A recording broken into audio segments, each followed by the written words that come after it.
probably a little hint that our main character has a military background of some kind, and boots are supposed to shine, right? I feel like I learned that in Full Metal Jacket. Or maybe it was Forrest Gump? Or maybe he's scrubbing the blood off his shoes from last night's equalizing. Eh? Nah, he's just tidy. Bread, whole grain, gluten-free. Confirmed on the gluten-free bread. Fun fact, it's the sticky, evil gluten that makes bread not crumble to pieces. And that's your CinemaWins dietary lesson of the week. So this intro is a super slow burn, but number one, Denzel is carrying us along and is so charismatic he's somehow duping a contractor into buying from a big box store, and number two, jokes aside, it all goes a long way in endearing us to him once the bodies start falling. He's liked by everyone, helps his friends out, he's a very deliberate guy, likes to be in control. Whenever I see characters like this, it always encourages me to put more order into my life. Like, I know he's an insomniac, I just want to get up earlier. Definitely the biggest picture being painted is his borderline OCD. I say borderline because of some of the things that happen later, which I'll point out. But he's, let's say, precise. He's a pimp! Why you gotta curse so much? Robert McCall would be great at CinemaWins. The old man met his greatest adversary just when he thought that part of his life was over. He saw himself in the fish. Could that be some, this entire movie shadowing? The old man's gotta be the old man. Fish gotta be the fish. Gotta be who you are in this world, right? Good enough reason to go on a killing rampage as any. I'm sorry, I'm breaking protocol, right? No, listen. Hey, come on, sit down. I think that's probably the first hint that he doesn't really have OCD, or maybe just a mild case that he has under control. I'm no expert. I still like that whatever it is about the way he is, it's clear it takes a little personal sacrifice for him to allow the change of her sitting with him. She made it in '97, so I figured I'd give it a shot. And, you know, one day we'd have something to talk about. Oof. That'll get you right in the feels. Guy who thinks he's a knight in shining armor. The only thing is he lives in a world where knights don't exist anymore. So does that 100 book list contain only stories that apply to you? Or Robert is kind of this century's Don Quixote? You know, for an evil pimp executive assistant, that's some generosity. Side note, a lot of you guessed The Accountant based on my words last week, which was a good guess, but you gotta take the frame into consideration as well. We brought Terry over very young. Good enough reason for her to have no accent. One of my favorite things about Bob is how he just shows up places. No real explanation, doesn't matter. It's just a really easy part of the job for him. I know it's not as big a deal to get into an ED, but they often have check-in points, and now he just casually saunters into the Russian VIP room. Dedushka means granddad. Dedushka, your CinemaWins Russian word of the week. Chekhov's corkscrew. Chekhov's switchblade. Chekhov's silenced gun. Okay, see, I do that, rearrange things to be more evenly distributed, and I know I don't have real OCD, but I do like things neat and symmetrical. I may be way reading into this, but he organizes the skulls at the beginning of the conversation, and now he's pointing them at all the people he's going to kill as if he knows he has to put his obsession with order aside for a second to mess some dudes' faces up. Love this zoom in through his eyeball to show us what's going on the other side. You know, his brain, as he's sizing everybody up. And now, the Equalizer, not wanting to let Chekhov down, is acknowledging all the things he needs to use. Wait, is that a Damascus steel switchblade? And then the movie went into a whole different direction. Man, I didn't see this brutality coming the first time through. And he dispatches the main baddie first, which is an expectation subversion, but also a smart move, assuming that he'd be the only other guy with easy access to a gun. Oh, that's brutal. So let's be honest, I think we probably need one of these.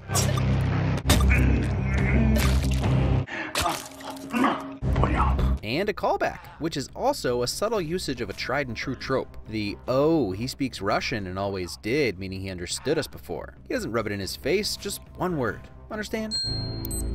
28 minus 9, 19. That was the real evidence to me that he's not truly OCD. I feel like not hitting his time mark would be more upsetting than a shrug, but it could also be evidence that he puts his condition on hold to slaughter some fools. Yours is gonna end right here on this funky floor. Funky floor. I guess he was a pip. Remorse win. What happened? Hit it on something stupid. Also, you sort of stole Alina's line. What happened to your face? Someone stupid. What do I look like to you, a chauffeur? No, actually, you look like a sweet small-town chief of police with a heart of gold. I hate you Russians. You're all crazy. I guess he assumes as an Irishman he's crazier, and therefore maybe you don't need to be afraid of how crazy the Russian is? I mean, the IRA is scary. I think you are coming down here talking to me like... Who I am is complicated. What I am is easier. I'm a baron. That's all you need to know. Brutal. You just kneed him so hard he fell backwards. It was at this point that I was happy I hadn't tried to get my wife to watch this with me because she would have been yelling at the screen to stop hitting him. Also, brutal. Okay, so unless I'm going completely insane, these pictures are keyed in, meaning he was either holding just green pieces of paper that the image was green screened in during editing, or more likely, these pictures contain too much or just different information this early in the film, like they were pics of McCall. There's some funky movement and a dark line around his fingers. Anyway, 99% of people probably wouldn't notice, and it's some attention to detail to make this right for the narrative.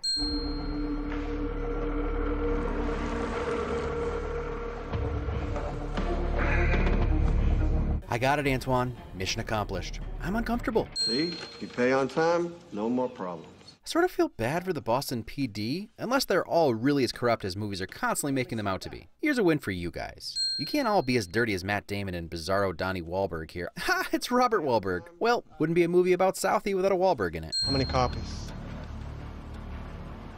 1. Self-confidence. Huh, a little appropriate Tchaikovsky. You know, because he's Russian. Also, it's Swan Lake, which there's some theme parallels in there. Another make you squirm in your seat scene. You know she's dead, you're just not sure how or when. Ooh, that bright exposure, just like it is going outside on a bright day after being inside. Makes reading license plates tough, unless you're an Equalizer. So while this is like a bizarre side quest, I think they were trying to tie into the episodic nature of the TV show with McCall's weekly case to solve. You didn't stay long. I didn't check my watch. Ha! Right. I love the juxtaposition against the now dead escort who lied initially, with how he's not only generally honest about everything other than the obvious stuff, he knows every question Teddy's going to ask him and how to answer it correctly. That's what we do, Mr. McCall. We who? Find people we need to find.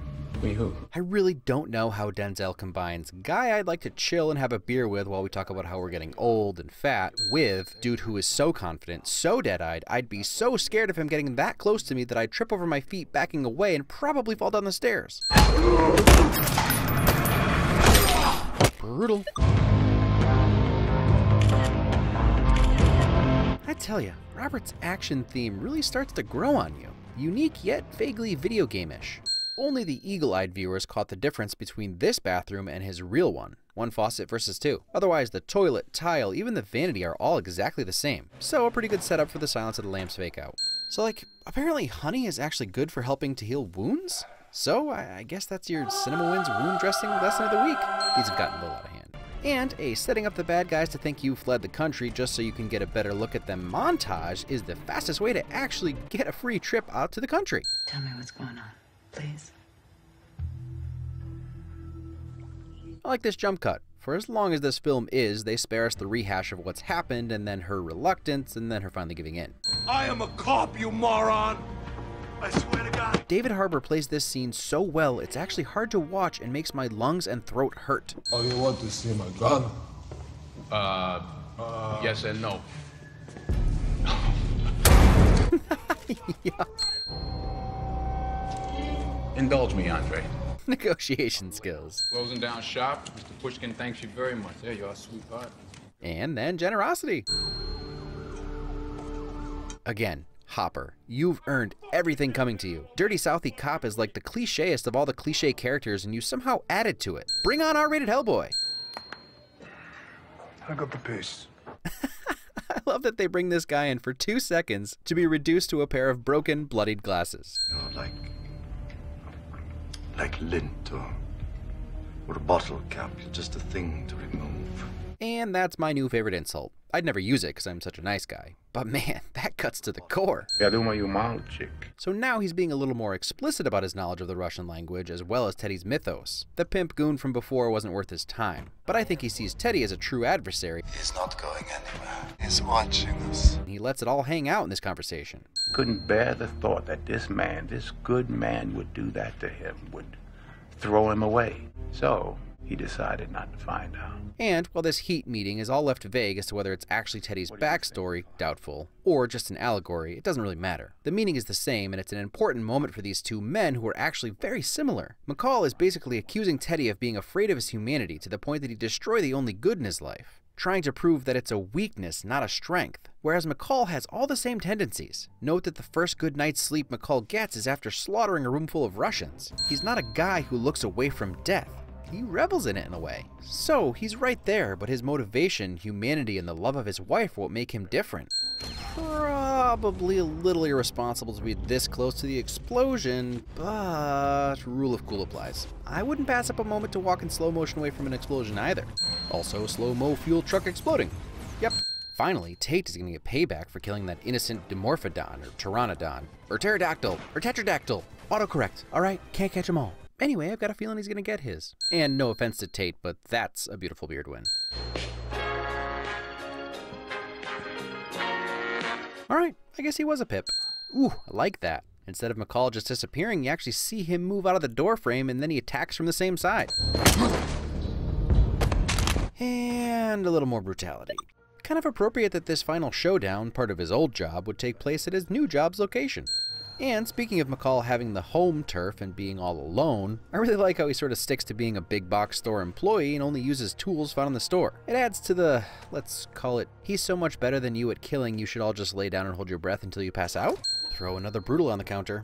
And in case you were wondering how he lassoed him, you can just barely make out the dog noose thing he uses. And another.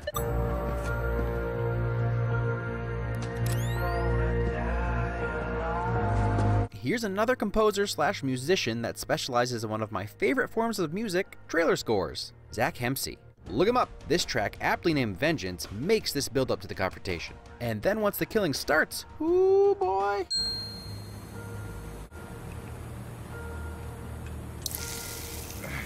Oof, resourcefulness and self-restraint?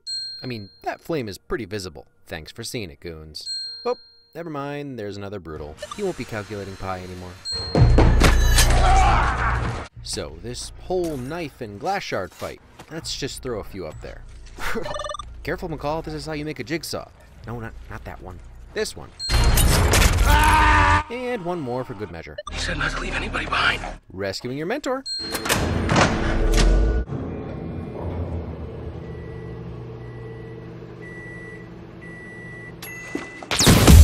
Alright, that's a little hard to believe. But maybe he set the timer before he turned the breakers? Oh, no. Well, we saw earlier that he set Master's car to start and have the windows roll up off that little remote. So I'm not putting a remote for the microwave past him. Or maybe he just snuck in there and pressed the button really quick? Alright, I'm calling it a draw. There are explanations, but none worth a win without showing us. I don't know what kind of nail that is, unless that's supposed to be just a 10-penny nail with a piece of flesh or something. But whatever, framing nailers will shoot nails at distance. And while it's probably a little exaggerated, it's not that far-fetched.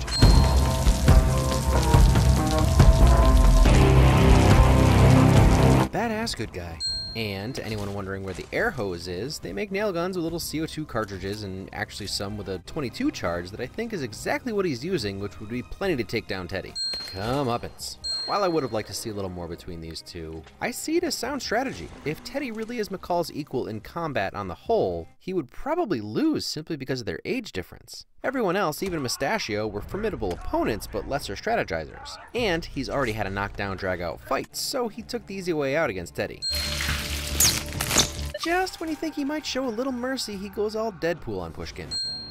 And finally, a little bit of a look at how he just showed up someplace. Hey, I forgot Chloe Grace Moretz was in this. She's a much better girl next door. And there's a solid updated call out to the show that had that same ad in the newspaper. There's some goofy stuff in this film. Some stuff that makes you really stretch your suspension of disbelief. But it's sort of fun to have a character endowed with superhuman powers, so he's pure wish fulfillment against all the evil in the world, and still it's all just slightly over the line of believability at times. I think one of the best things about Robert McCall is how average and normal his appearance is. You never think you need to worry about the guy who wears cross trainers and dad jeans and carries himself like your mailman. No offense to mailmen, you guys are the real heroes. But he isn't given much of an expositional backstory. We know he faked his own death in order to retire from some type of governmental, probably off the books, wet work type stuff based on his skill set. He's a widower with a soft spot, and that's about it. In that way, he's an enigma, and it makes him all the more compelling and his skill set never limited. What we do know about him is told to us visually. He comes off as a man out of place in his current life, clinging to the control he used to have with his obsessive behaviors. He attempted to give up the past for his wife, but it's clear that it gnaws at him. And that's what this film is about, McCall's battle with his past self. As he spells it out plainly, The old man's got to be the old man. Fish got to be the fish. Got to be who you are in this world. And even with that said, he gives every person he ultimately kills one last chance to do the right thing. And Denzel is the highlight. There's no denying it. He owns the role from both sides, as the badass and the mild-mannered Pip. Then, I've got to give Martin Soka so much credit. I know you may not have loved this character, but his range blows me away. From Yorgi in Triple X, where he was a bit of a cartoon version of this character, to Guy in Kingdom of Heaven, to Quinn from Into the Badlands. Quinn is where I really started noticing him because his mannerisms and accent are so completely different from anything else. And then, to see him all soft-spoken and evil in this, he's such a solid cast for a baddie. I excused it, but I do wish we would have had a bigger show in the end. It's strange they chose to have the mustache guy be McCall's only real challenge. A little hand-to-hand would have been okay by me. I talked about the score a little, some of it was pretty generic and predictable, but I will say that I really liked whenever they built up to an action set piece. And what's even funnier is that I often got an Enemy of the State vibe and a vague Metal Gear Solid sequels vibe, which were both scored by Henry Gregson Williams. He did a great job on McCall's actual theme, but most of the highlights were from the other musicians. Honestly, my only real complaint about this movie is that it's a tad unnecessarily long. It meanders a little in the beginning, and then there are a few too many side plots that could have been cut. I get it, they play into the rest of the story, build up Robert even more, give Ralphie something to prove, but you wouldn't lose much by cutting the robbery or shortening some other scenes. Though I would have been sad to miss this line. Basically, he's a sociopath with a business card. Antoine Fuqua makes up for a lot of the meandering by using the camera to tell a visual story. Mauro Fiore, his DP on a few other films, is constantly moving the camera, around corners and making tracking shots entertaining to watch. In this scene with Masters, the camera takes on the point of view of the stalker, hiding behind things, creeping around behind him. So even when it's slow, I was still entertained.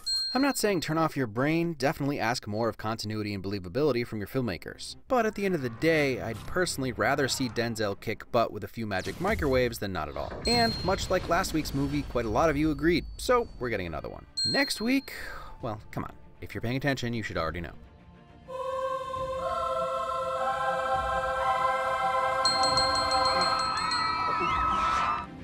Oh, how are you? God. Who are you? Everybody wants to know.